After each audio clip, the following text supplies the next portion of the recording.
कूदत हो बिहाने से का बात है? अरे मौसमे ऐसा है तो कूदी नहीं, रोपनी करे के हवे के हमारा के। अच्छा तो ये बात अपने मन से निकाल दा। काहे तो के खेते ना जाए क्या? काहे ना जाए के है?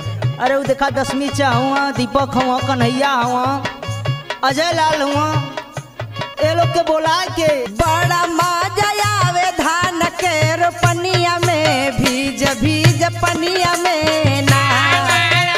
अच्छा तो मजा ले बदे कहत हो। हाँ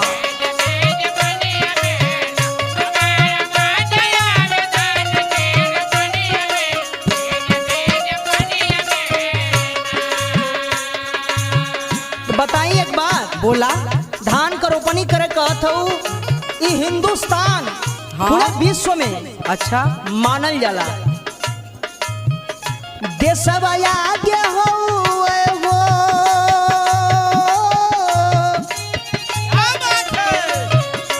देशवा आगे हो खेती व किसानिया ने शोर सारी दुनिया में ना।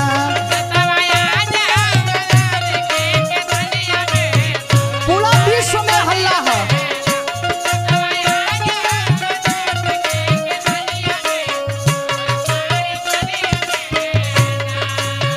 सुना, ई तोहार बात तो सही हो, लेकिन हमके बहरे जाए दो ना मनबू ना।